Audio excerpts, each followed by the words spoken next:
কষ্ট করে আসার পরে এলাকার আইম্মায়ে মাসাজিদ ওলামায়ে কেরামকে দেখলাম বেশিরভাগ বৃদ্ধ হয়ে গেছেন। এই যে শৈশবে পড়ালেখার নামে ঘর থেকে বের হইছেন, এই লোকগুলি আর সহজে ঘরে ফিরতে পারে না। ছেলেবেলে যা বড় হয় দুঃখ দুর্দশায় বড় হয়, বাবা করে ভালো করে দেখতে পারে না, বাবাকে ডাকবো এই আউশটা মিটাই পারে নাই। মাসকে মাস মসজিদে পড়ে থাকে, 2-2.5 মাস 3 মাস পরে অল্প কয়েকদিন ছুটি পায়, আবার দেখা করে আইসা পরে মাসকে মাস ছেলেবেলে সন্তান ফালায়া এই আপনাদের দিনের খেদমতে নিয়োজিত থাকে। এই লোকগুলোর সাথে ভালো আচরণ করা, তাদের কথাকে মেনে না, এটাকে আমাদের প্রয়োজন কি প্রয়োজন না, কি বলেন? দুঃখটা বুঝলো না জাতি আমাদের। বৃদ্ধ হয়ে গেছে, বুড়ো বয়সে নিজের সন্তান কাছে থাকবো, স্ত্রীর কাছে থাকবো, গরম পানি লাগে, ই লাগে, এই বেচারা মসজিদে পাহারাতে চুপচাপ বসে থাকে, মাসকে মাস পরে থাকে। 2 মাস 3 মাস পরে একদিন বাড়ি যাইব, এরপরে এই হুজুর ওই হুজুর ছুটি দেন, আবার বাড়িতে গেছে, চাকরি শেষ। কি আশ্চর্য, কি কষ্টটা করে। আপনি একটু মানবিক ভাবে দেখবেন যে লোকগুলি কি কষ্টটা করে। আপনাদের কল্যাণ, আপনাদের মসজিদ আবাদ রাখে, সন্তানকে পড়ায়, আপনাদের জন্য দোয়া করে, আপনার মা বাবার জন্য দোয়া করে, এত ভালো কাজগুলো করে, 2-4টা কোনো কারণে ভুল হয়েই গেল, এইভাবে তাদের প্রতি এত কড়াকড়ি। আর 1-2 বছর আমি ইমাম সাহেবদেরকে এখানে আসার পরে বেশিরভাগ বয়োজ্যেষ্ঠ পাইলাম, বুঝলাম যে বেচারারা সে যৌবনকালতে শুরু করছে, এই জীবনের শেষ সময়ে এখানেও বিবি বাল বাচ্চা থেকে আলো মাসকে মাস করে থাকে। কোন সময় নামাজের সময় হয়ে যায়, মনে করে কোনো কাজ নেই মানে 4-5 বার ঘুমাইতে জায়গা যায়, কোন সময় আজান দিতে হবে, গেটটা খুলতে হবে। যেখানে যায় আসর পরে এক জায়গায় যাইবো, আগে ঘড়িটা মাপে, আবার মাগরিবে আসতে পারবো না, মাগরিব পরে একবার যাইবো, কি পরিমাণ কষ্টটা করে এটা কল্পনা করা যায় না। কিন্তু এই বুঝটা আমাদের হয় না। আল্লাহ আমাদেরকে বুঝার তৌফিক দান করুন। তো আসিয়া বলছে, ওটা মানে নাই, আর হেদায়েত আসে নাই। শেষে যাই হোক মুসা আলাইহিস সালামকে ঘরে নিয়ে গেছে। এখন নবী তো কারো দুধ পান করে না, চিৎকার, ঘর গরম, মসনদ গরম হয়ে গেছে। ফেরাউন অমুক নারী আনে, অমুক আনে, সুন্দরী আনে, বান্দরী আনে, কত কিছু, কেউ খায়। মুসা আলাইহিস সালাম তার মা তার বোনকে পিছে পিছে পাঠাইছেন। মা নিজে আসেন, এই জন্য সন্তানের প্রতি আবেগে কোনো কারণে যদি কিছু বইলা ফেলা, ধরা খেয়ে গেলে শেষ, জানি বোন রে পাঠাইছে। বোন আইসা ওই মজলিসে বসা, ফেরাউনকে বলল, আমি একজন নারীর কথা বলতে পারি যিনি ওকে দুধ পান করাইলে পান করবো। তুমি কেমনে বুঝলা? কয়, আপনি আমাদের রাজা, আপনি পেরেশান, আপনার কল্যাণ কামনা করতে হবে, এই জন্য আমি বলছি, যাতে ধরা না খায়। যে ওই মহিলারে নিয়ে আসছে মুসা আলাইহিস সালামের মাকে। মুসা আলাইহিস সালামের মা, আল্লাহু আকবার, যেমনি সন্তানকে কোলে নিছে, কি বুঝেন, সন্তানকে কোলে নিলে দুনিয়ার কোন মানুষকে চিনুক আর না চিনুক, কোন মানুষকে বুঝুক আর না বুঝুক, অবশ্য শিশু বাচ্চা তার মায়ের কোলে দিলে নারী নেয় কান্না থামে না, খালা নেয় কান্না থামে না, ফুফু নেয় কান্না থামে না, দুনিয়ার যেই কোনো নারী নেয় কান্না থামে না। ওর মা চৈত মাসের গরমে জ্বরে ভুগতাছে, কাতার নিচে বাচ্চাটাকে বুকে জড়ায় ধরছে, এই কষ্টের মতো বাচ্চার কান্না থেমে যায়। থামে কি থামে না? মার কত বছর ওয়াজ করার সময় ভুলে গেছি, আমার আগের হুজুরে ইমানের বিষয়ে কথা বলতেছিল, এই জন্য ওই তালে তালে আমার এই কথা হিসেবে পড়ছে। আমি তো গত বছর বলছিলাম, ওই সময় হুকুকুল ওয়ালাদ, সন্তান সন্তানের হক বলছি আগামীবার আসলে হুকুকুল ওয়ালিদাইন, মা বাবার হক সম্পর্কে বলবো। বলছিলাম নি, কয়েক মুরব্বী আমার বলছিলেন, হুজুর একটু মা বাবার কথা বললে দিয়েছে। আমি করি, ওয়াজ তো সব হুজুরই করে, কিন্তু সন্তানের হক তো বলে না, ওইটার কারণে যে জাহান্নামে যাবে, এই জন্য এটা বেশি বলছি। যে ফাঁকি দেয়া মাঝখানে ওই বোনাস হিসাবে মা বাবার হক সম্পর্ক আমি 5-10 মিনিট কথা বলতেছি, এরপরে আবার আমার আসল বিষয় যাইতেছি। ওয়াকাযা রাব্বুকা আল্লা তা'বুদু ইল্লা ইয়্যাহু ওয়া বিল ওয়ালিদাইনি ইহসানা ইম্মা ইয়াবলুগান্না ইনদাকাল কিবারা আহাদুহুমা আও কিলাহুমা ফালা তাকুল লাহুমা উফফিন ওয়া লা তানহারহুমা وقل لهما قولا كريما واخفض لهما جناح আযযুল্লি মিনার রাহমা ওয়া কুর রাব্বিরহামহুমা কামা রাব্বায়ানি সাগীরা। শুধু একটা তরজমা করে শেষ করি। আল্লাহ তাআলা এই আয়াতে গত বছরের ওয়াদাটা যাতে পূর্ণ হয়, আরেকদিন হইলে ইনশাআল্লাহ পূর্ণভাবে পুরো বিষয়টি আলোচনা করব। আজকে শুধু এই আয়াতটুকুর কথাই বলে শেষ করতেছি। আল্লাহ তাআলা আদেশ দিবেন আল্লাহ ছাড়া কারো ইবাদত করবে না, আর মাতা পিতার সাথে ভালো আচরণ করবে। মাতা পিতার সাথে কি আচরণ করবে? এটা কার আদেশ? আল্লাহর আদেশ। অবিল ওয়ালিদাইনি ইহসানা, বিশেষ করে যখন উভয়ে অথবা একজন বার্ধক্যে উপনীত হয়, বৃদ্ধ হয়ে যায়, ওই টাইমে একটা বিশেষ লক্ষ্য রাখতে হবে। কারণ মানুষ ওই সময় মাতা পিতার প্রতি অবজ্ঞা করে, অবহেলা করে। মা বাবা অসুস্থ পড়ে রয়েছে, এমনি মইরা যাবে, এত চিকিৎসা দিয়ে লাভ কি, টাকা দিয়ে খরচ করে, নাউজুবিল্লাহ। বেশি বড়লোক হলে তো আরো বিপদ, ঘরেই রাখে না, বৃদ্ধাশ্রম ফার্মিনে দিয়ে আসে। গাজীপুরে আমাদের দেশের বৃদ্ধদের ফার্ম আছে, বৃদ্ধাশ্রম, শুনলে আশ্চর্য হইবেন। প্রতি বছর রোজার ঈদের 2 দিন বা 3 দিন পরে যেদিন প্রথম পত্রিকাটা বের হবে, 4-5টা পত্রিকায় ওই বৃদ্ধাশ্রমের গল্পগুলো সব দেয়। বুড়ারা কি কষ্টে আছে, আহা, চোখের পানি। মনে করছিলাম সারাটা বছর আসে নাই, আজকে ঈদের দিন আমার ছেলেটা আমার দেখতে আসবো, আজকে আসলো না। আহ, কি কান্দাটা কান্দে, কি চোখের পানি, এটা কল্পনা করা যায় না। এটা আমাদেরকে আল্লাহ তাআলা বলছেন, ইম্মা ইয়াবলুগান্না ইনদাকাল কিবারা আহাদুহুমা আও কিলাহুমা ফালা তাকুল লাহুমা উফফি ওয়ালা তানহারহুমা। এমনি তো যৌবনকালে বাবাই নিজে উপার্জন করতে পারে, মা নিজের কাজ নিজে করতে পারে, এই হিসাবে নিজেরা কইরা খেতে পারে। কিন্তু যখন তারা বার্ধক্যে উপনীত হয়, বৃদ্ধ বয়সে পৌঁছে যায়, তখন তাদের প্রতি খুব লক্ষ্য রাখতে হবে। অসুস্থ হলে চিকিৎসা করা, তার সেবা করা, সময় মতো তার খানাটা পৌঁছে দেওয়া। হে যুবক যুবতীরা, বুঝো না এটা? বুখারী শরীফে আসহাবুর রাকিমের ঘটনা আছে।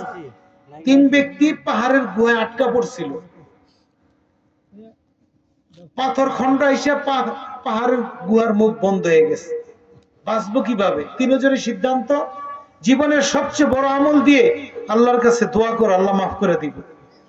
একজনে দোয়া করছে, আল্লাহ, আমি আমার চাচতো বোনের সাথে অবৈধ প্রেম ছিল, অন্যায় কাজ করার নিয়ত করছিলাম, কিন্তু ওই মেয়েটা বলছিল, ইয়া আব্দুল্লাহ ইত্তাকিল্লাহ ওয়ালা তুফাত্তাহিল খাতিমা ইল্লা বিহাক্কিহা।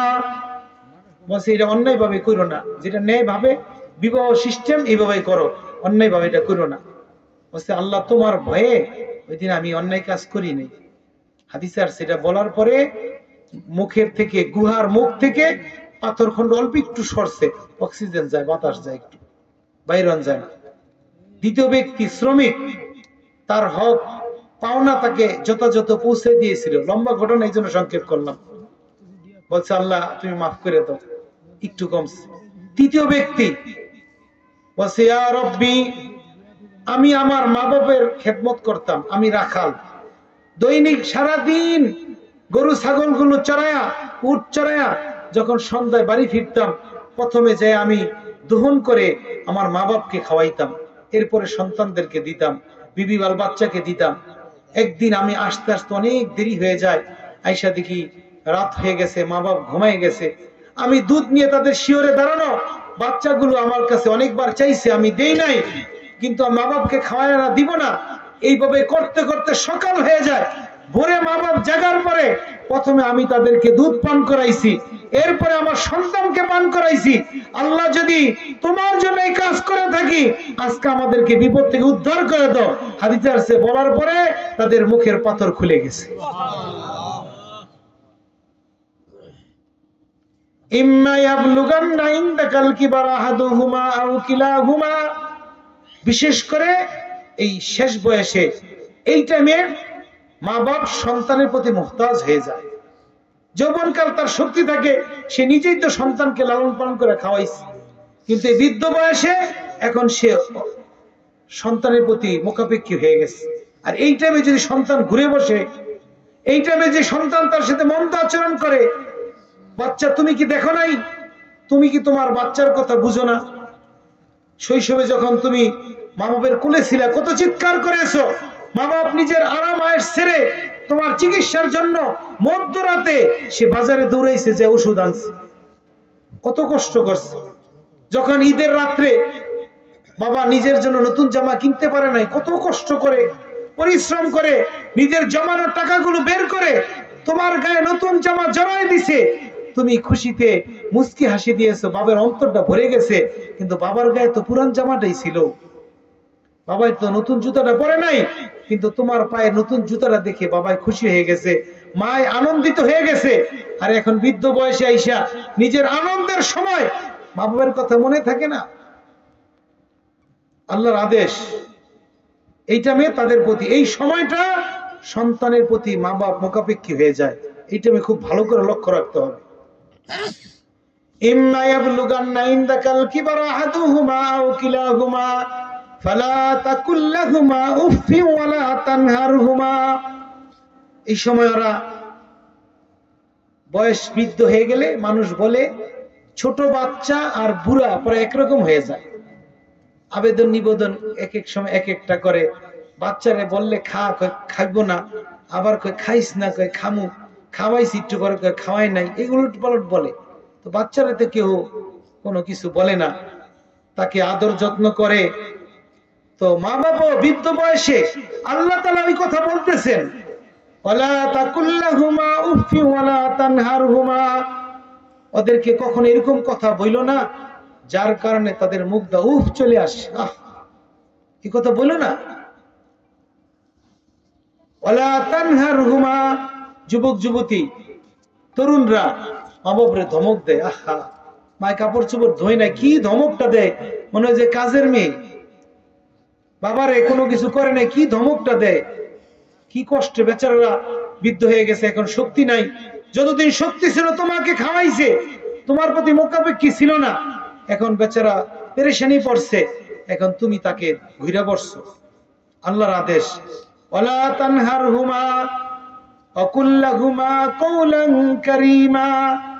এই শেষ বয়সেও তাদের সাথে মুলায়েম ভাষায়, নরম ভাষায়, নম্র ভাষায়, ভদ্র ভাষায় কথা বলবে।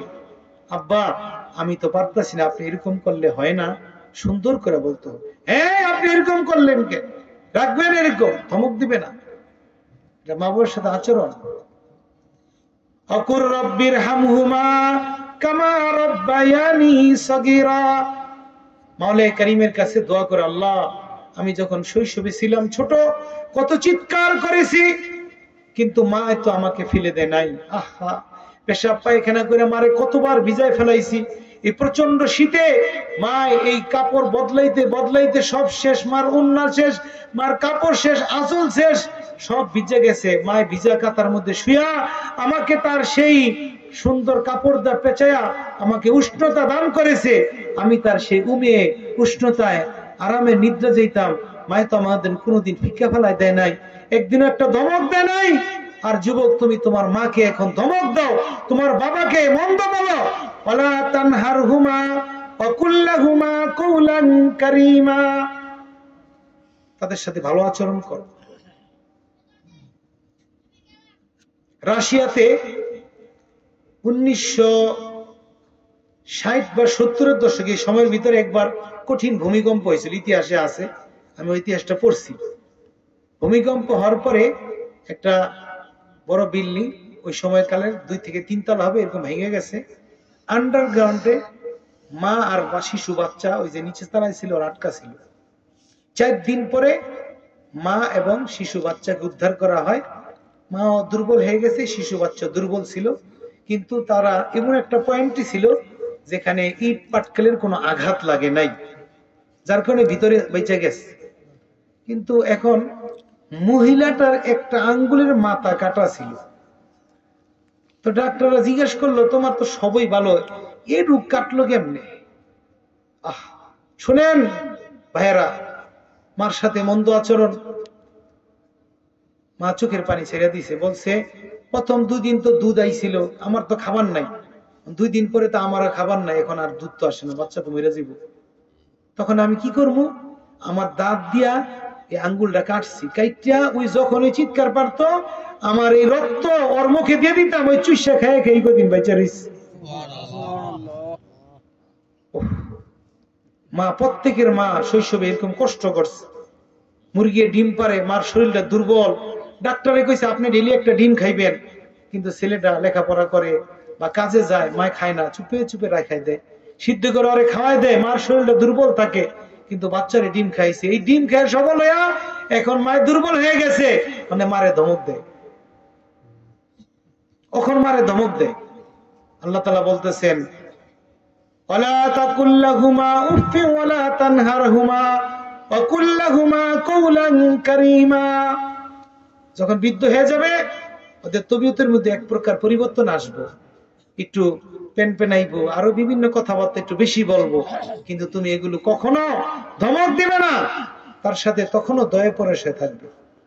আখফিদ লাহুমা জানাহা যুল্লি মিনার রাহমা, সব সময় দয়া পরশ, নম্র আচরণ, ভদ্র আচরণ করবে, তারা যেন কখনো কষ্ট না পায়। আর আল্লাহর কাছে দোয়া করবা, আল্লাহ শৈশবে আমি কত বিরক্ত করেছিলাম, কত কষ্ট দিয়েছি, ওই সময় মা বাবা আমাকে ফেলে দেয় নাই, ওই টাইমে আমার প্রতি যে দয়াবান ছিল তারা দয়া করেছে, আল্লাহ আমার মাতা পিতার প্রতি এরকম তুমি দয়া করো। যাদের আব্বা মা বেঁচে আছেন তারা তাদের প্রতি দয়া করবেন তো ইনশাআল্লাহ। বৃদ্ধ হয়ে যাওয়ার পরেও তাদের চিকিৎসা, খাবার দাবার যথেষ্ট পরিমাণ সামর্থ্য অনুযায়ী খোঁজ খবর রাখবেন তো ইনশাআল্লাহ, কোনো কমতি করবেন না। যদি মা বাবার সাথে অন্যায় আচরণ করেন তাহলে এই শাস্তি দুনিয়া ভোগ করবেন, আখিরাতও ভোগ করবেন। আখিরাতের শাস্তি অবধারিত, দুনিয়া শাস্তি হবে।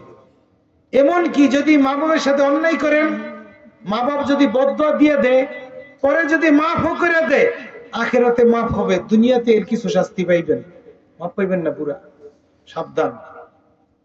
বিষয়টা কি বুঝাইতে পারলাম?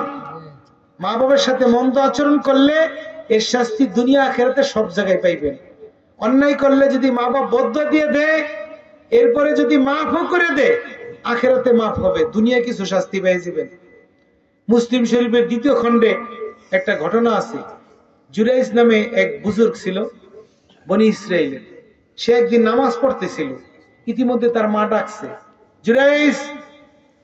সে নামাজে বলছে ইয়া রব্বি সাল্লাতি উম্মি, মার ডাকে সারাদিনে নামাজ যায়, নামাজ পড়তে গেলে মার কাছে যেতে পারে না, কি করুন, দুদুল্যমান।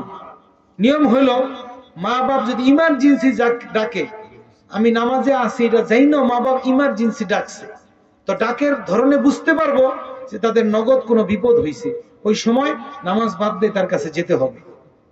আর যদি তারা না জেনে থাকে, অথবা আমি বুঝতে পারতাছি মা বাপ জানে না যে আমি নামাজে আসি, অথবা প্রয়োজনটা ইমার্জেন্সি না, কিছুক্ষণ পরেও সারা যাবে, ওই সময় নামাজ শেষ করে যাবে।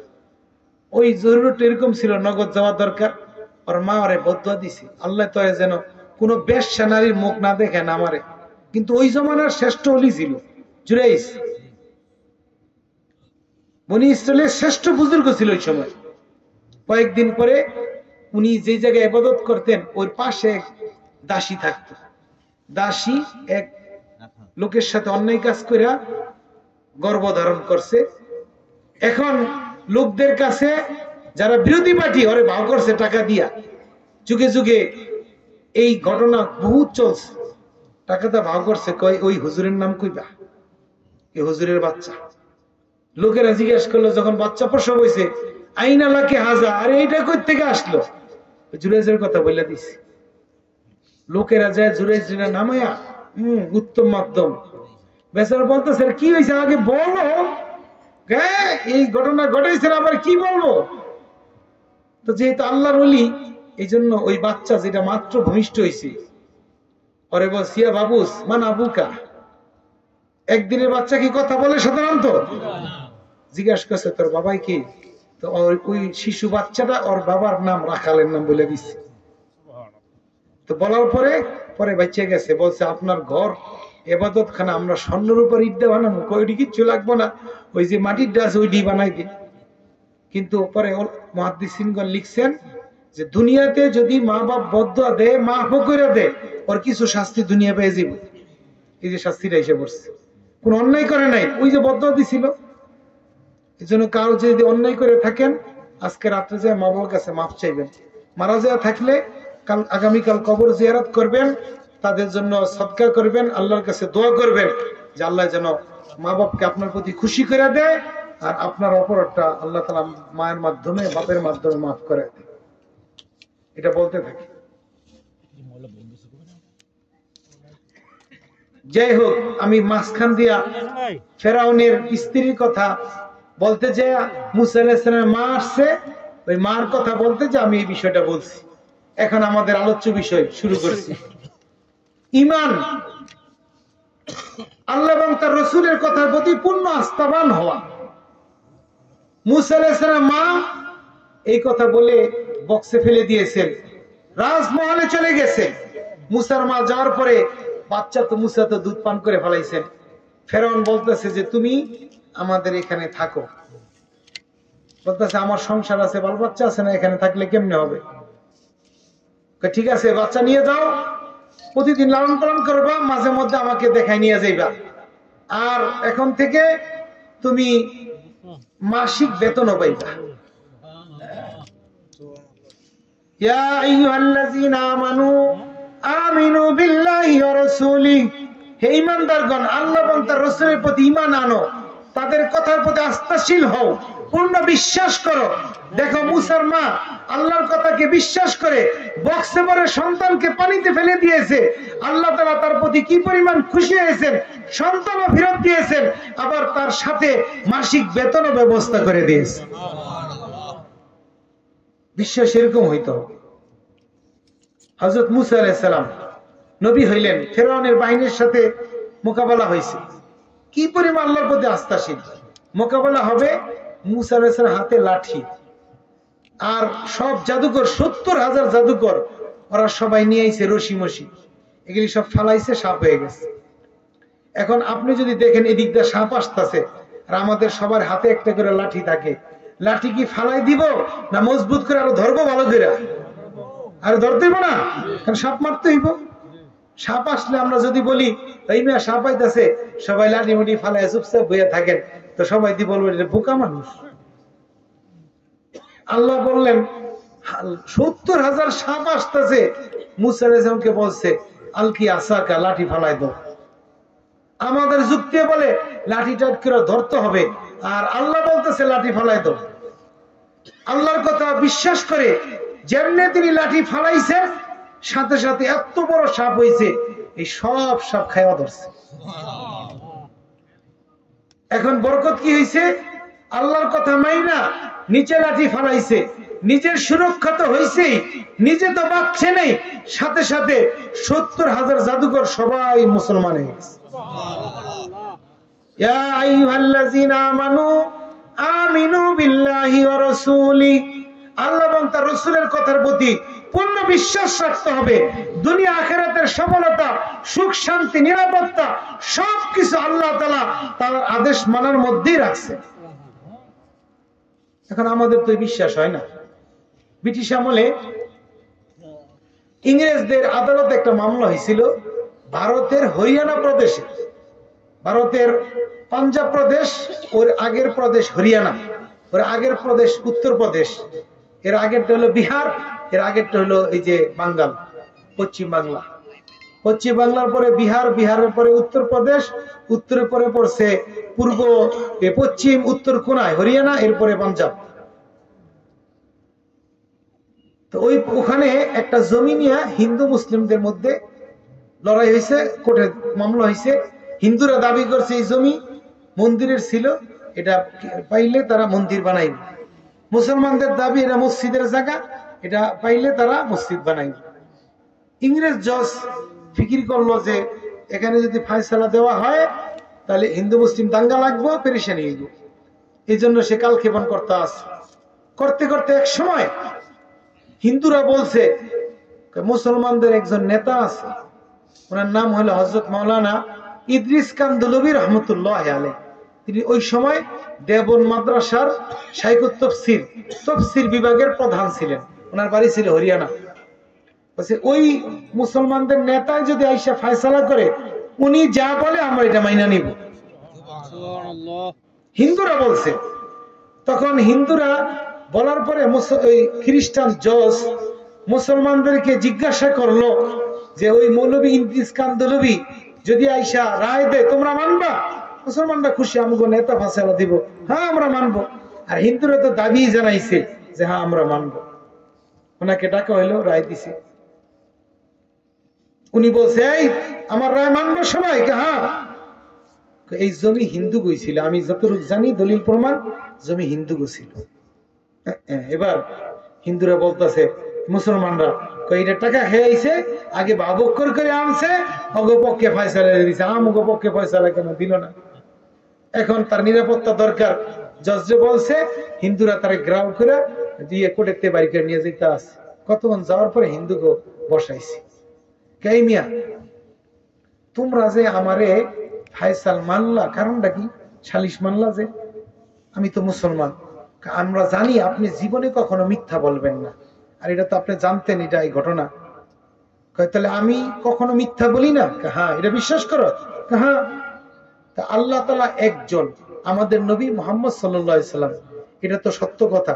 তাহলে আমার কথা যেহেতু মিথ্যা হয় না, তা আমি বলতেছি এক আল্লাহকে মানো, আমাদের নবীকে মাইনা নাও। এখন তোমরা সত্যবাদীকে বিশ্বাস করো, আমার সত্য কথা মানো। তখন যে কটা হিন্দু ছিল সব তার কথা মাইনা মুসলমান হয়ে গেছে। ক্বালান নবী সাল্লাল্লাহু আলাইহি ওয়াসাল্লাম আলাইকুম বিস-সিদক ফাইন্নাস সিদকা ইয়াহদি ইলাল বির ওয়া ইন্নাল বিররা ইয়াহদি ইলাল জান্নাহ ওয়া ইয়্যাকুম আল কিযব ফাইন্নাল কিযবা ইয়াহদি ইলাল ফুজুর ওয়া ইন্নাল ফুজুরা ইয়াহদি ইলান নার। সত্য মানুষকে মুক্তি দেয়, মিথ্যা মানুষকে অপমান করে, লাঞ্ছিত করে, হাজার অপরাধকে জন্ম দেয়, জাহান্নামে নিয়ে যায়। এই কথা আল্লাহর হাবিব সাল্লাল্লাহু আলাইহি ওয়াসাল্লাম বলেন। এই জন্য বিশ্বাস করে সত্য কথা বলতে হবে, মিথ্যাকে প্রত্যাখ্যান করতে হবে। মা বোনকে বলছি, পর্দার বিধান, যে কোনো ভিন নারীর কাছে পুরুষের কাছে যাওয়া, এটা সওয়াবের কাজ না গুনাহের কাজ? এই বিধান কি মানুষে বানাইছেন না আল্লাহ দান করছেন? পর্দার বিধান। এখন সে মনে করে পর্দা করলে কেমনে চলবো, থাকবো কেমনে? ইয়া আইয়ুহাল্লাযীনা আমানু আমিনু বিল্লাহি ওয়া রাসূলিহি। হে মা বোনরা, আল্লাহর পক্ষ থেকে আদেশ, পর্দা করলে সফলতা আসবে, সুখ শান্তি আসবে, দুনিয়া নিরাপদ থাকবেন। এই পর্দার কারণে আখিরাতে আল্লাহ তাআলা জাহান্নামের আগুন থেকে আপনাকে রক্ষা করে দিবেন। এই কথা আল্লাহ বলছেন, আল্লাহর হাবিব বলছেন, বিশ্বাস করে মেনে নেন। আমিনু বিল্লাহি ওয়া রাসূলিহি, এই কথার অর্থ হলো আল্লাহ এবং তার রাসূলের কথাকে বিশ্বাস করা। শুধু মুখে মানলাম, ফাঁকেতে তো আরেকজন লোক আরো বড়াই করে, আমরা নামাজ না পড়লে ইমান ঠিক আছে। অথচ কোরআনে কারিমে আল্লাহ তাআলা নামাজকে ঈমান বলছেন। নামাজকে কি বলছেন? ওমা কানাল্লাহু লিইউযিয়া ঈমানাকুম। আল্লাহ বলছে আল্লাহ তোমাদের ঈমানকে ধ্বংস করবেন না। সর্বসম্মতিক্রমে মুফাসসিরিনগণ বলছেন এখানে ঈমানের অর্থ সালাত। তাহলে অর্থ হলো আল্লাহ তোমাদের নামাজ নষ্ট করবেন না। তাহলে ঈমান, নামাজকে আল্লাহ ঈমান বলেছেন। এই জন্য নামাজ নষ্ট করা মানে ঈমান নষ্ট থাকা, ঈমান নষ্ট মানে নামাজও নষ্ট থাকা। এই জন্য যার ঈমান ঠিক নাই, এই লোকটা নামাজও ঠিক মতো পড়ে না, অতএব নামাজ পড়ে না, ওই লোকটার ঈমান কখনোই ঠিক থাকতে পারে না। ইয়া আইয়ুহাল্লাযীনা আমানু আমিনু বিল্লাহি ওয়া রাসূলিহি। মায়েদেরকে বলছি, বোনদেরকে বলছি, পর্দা করেন, ফরজ বিধান। এতে আপনাদের নিরাপত্তা হবে, সুরক্ষা হবে, দুনিয়ায় সুখ শান্তি হবে, আখিরাতে জাহান্নাম থেকে মুক্তি হয়ে জান্নাতের ফয়সালা হবে। জান্নাতের সর্দার কে? ফাতেমা রাদিয়াল্লাহু তাআলা, রাসূলের মেয়ে। জান্নাতের সর্দার কে? ফাতেমা রাদিয়াল্লাহু তাআলার মার নাম কি? খাদিজা রাদিয়াল্লাহু তাআলা। তাহলে সর্দার হইলে মা হওয়ার কথা, মেয়ে কেন হইল? একদিন খাদিজা রাদিয়াল্লাহু তাআলা এই হাদিস শোনার পরে জিজ্ঞাসা করছেন যে ও তো আমার মেয়ে, তা আমি কেন সর্দারনি হইলাম না, ও কেন হইলো জানতে চাইছে, অভিযোগ না। নবী করিম সাল্লাল্লাহু আলাইহি সাল্লাম বললেন, খাদিজা তুমি এক সময় অমুসলিম ছিলা, কত বিন পুরুষের সাথে তোমার সাক্ষাৎ হইতো, কত পুরুষের সাথে ব্যবসার সুবাদে কথা বলতে হয়েছে, কিন্তু আমার এই ফাতেমা অবুজ কাল থেকে তাকে আমি পর্দায় রেখেছি, কোনদিন বিন পুরুষ আলী ছাড়ার কারো কাছে যায় নাই, কারোর সাথে সাক্ষাৎ হয় নাই, কোন বিন পুরুষ তাকে দেখে নাই। এমনকি যেই দিন তাকে পুলসিরাত পাড়ি দেওয়া হবে, পুলসিরাত পাড়ি দেওয়ার সময় খাতুনে জান্নাত ফাতেমা রাদিয়াল্লাহু তাআলা আনহা পার হবেন, আল্লাহ তাআলা আদেশ দিবেন সমস্ত মানুষকে, নবীদেরকে, তোমাদের দৃষ্টি নিচে রাখো, এখন খাতুনে জান্নাত পুলসিরাত পাড়ি দিয়ে জান্নাতে যাবে। সুবহানাল্লাহ। আমার ফাতেমাকে কোনদিন কোন ভিন পুরুষ দেখবে দূরের কথা, কত হয় নাই, পুলসিরাত পাড়ি দেওয়ার সময় অবস্থা হবে। এই জন্য তাকে সাইয়্যিদাতুন নিসাই আহলিল জান্নাহ, জান্নাতের রমণীদের সর্দারনি বানায় দেওয়া হয়েছে। ইয়া আইয়ুহাল্লাযীনা আমানু আমিনু বিল্লাহি ওয়া রাসূলি, শুধু মুখে বলছি আমি আল্লাহকে মানি, মুহাম্মদ সাল্লাল্লাহু আলাইহি ওয়াসাল্লামকে মানি, এই মুখের বলা চলবে না, অন্তরে তাদের কথাকে পূর্ণ বিশ্বাস করতে হবে। যৌতুক প্রথা বর্তমান এক অভিশাপ, রাষ্ট্রীয় আইনে নিষিদ্ধ যৌতুক দেওয়া নেওয়া, কিন্তু এটা দেওয়ান ছাড়া নেওয়ান ছাড়া বিয়া শাদী হয় কোন জায়গায়? ইল্লা আইয়াশা আল্লাহ, আল্লাহ যাদেরকে কবুল করে। আলহামদুলিল্লাহ, দিনদার অনেক তবকা হয়, ওলামা ইকরাম এরকম হয়। আমি বিবাহ করার সময় আমি গেছিলাম, আর আমার সাথে আমার একটা ছাত্র ভাই গেছে, আর আমার ছোট ভাই গেছিল। এই শ্বশুর বাড়ি বেড়ানো, আর আমাদের বাড়িতে অলিমা করে যত লোক খাওয়াইছি ওলামা ইকরাম যারা আসছে, আর শ্বশুর বাড়ির থেকে আলহামদুলিল্লাহ কোনো প্রকার কোনো জিনিসপত্র নিইনি, কিন্তু এত সুখে শান্তিতে আছি যা আমি ভাষায় প্রকাশ করতে পারবো না।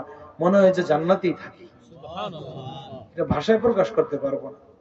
যারা আমার পরিবার সম্পর্কে এখানে আছে, মাওলানা আব্দুর রহিম, আরো যারা এই এলাকার অনেক ছাত্র আছে যারা ওখানে পড়েছে, তারা সবাই জানে আমি অনেক সুখে বসবাস করি আলহামদুলিল্লাহ। এমনি দুনিয়ার কোনো আসবাবপত্র কোনো কমতি নেই, বাড়ি ঘর বিল্ডিং বিল্ডিং সব আছে, আল্লাহ সব ব্যবস্থা করে দিছে, এগুলি সব বিবাহের পরে হয়েছে, কিন্তু ওখান থেকে এক পয়সা লইনি, একটা জামাও না, কোনো অভাব তো হইল না। আরেকজন অনেক কিছু নিছে, এই জায়গায় একবারে আইসে কঠিন রোগে পড়ছে, শ্বশুর বাড়িতে যা আনছে লেগলি সব তো গেছে, নিজের বাপের ডক হয়েছে, লাভ হয়েছে কি? এই যে যৌতুক প্রথা, এটা কয়েক সিস্টেম। একটা হলো মেয়েটাকে পালছে, নিজের কলিজার টুকরা, কত আদর যত্ন করে বড় করছে, এই মা বাপ সব নিজেকে ছাইরা আপনার কাছে তুলে দিবে। আজ ওর মা বাপ পর হয়ে যাবে, ওর ভাইয়েরা বোনেরা পর হয়ে যাবে, আপনার মা বাপকে বাবা ডাকবে, মা ডাকবে, আপনার কাছে চলে যাবে, আপনার ভাই ব্রাদারকে এখন আপন আত্মীয় মনে করবে, ওখানে কেউ নাই, সবকিছু ছেড়ে আসলো, এই লোকটা তার কলিজার টুকরা আপনার কাছে তুলে দিছে, এইটা কি কম কথা ছিল? এরপরে আবার তারে জুলুম কইরা, অবিচার কইরা, ওর জায়গা জমি বেচা, ওর মার কানের দুল নাকের ফুলটা বন্ধ বেচা, ওর থেকে কলিজার টুকরাগুলো আনছেন, আবার কলিজারা ফাটা এই খাবারগুলো খাইছেন, আপনার ঘরে শান্তি আসবে কই থেকে? কিভাবে শান্তি আসবে? ওখান থেকে, ওখানে তো রক্তক্ষরণ হয়েছে, বেদনায় বলতে পারে নাই, শান্তি আসবে কিভাবে? এখন আপনি মনে করেন যে এগুলি আনলে শান্তি হইব, অথচ আল্লাহ এবং তার রাসূল বলছেন এগুলো অশান্তির জিনিস, পারিবারিক জীবনে অশান্তি হয়, এই কথা আপনি বিশ্বাস করেন না, তাহলে আপনার ঈমান কেমনে হইল? এখানে এই জায়গায় ঈমান, এখানে ঈমানের পরীক্ষা। আল্লাহ এবং তার রাসূলের কথা স্পষ্ট যে সে তার মেয়েকে তোমার কাছে তুলে দিয়েছে, স্বেচ্ছা যদি সে দেয় সেটা ভিন্ন জিনিস, তার ব্যাপার, কিন্তু তুমি এদিক দিয়ে তার কাছে কন্ট্রাক্ট করে কতগুলো মাল নিছো, আবার সাথে কি করছে? অস্থায়ী ডাকাতি হোটেল, কি নাম? অস্থায়ী, আবার অস্থায়ী ডাকাতি হোটেল। সেটা হলো মেয়ের পক্ষের কাছে কন্ট্রাক্ট করছে, আমগো 200 জন খাওয়াইতে হবে। তাহলে ওই যে আমগো দেশে কানাইলুলাই যে ভিক্ষা করে, আমারে কিছু খাওয়ান দেন, সন্ধ্যার সময় দুপুর বেলা সকাল বেলা ভিক্ষুক যে গেটের সামনে আইসা বলে যে মা আমার কয়টা খাওয়ান দিবেন, এই ভিক্ষুক আর ওই নিজের লেগে না আর আত্মীয় স্বজন নিয়ে খাওয়াইবো কন্ট্রাক্ট করতেছে, তোমার মায়েরে বিয়া করতে পারি, আমার ছেলেরে বিয়া করাইতে পারি, আমাকে এত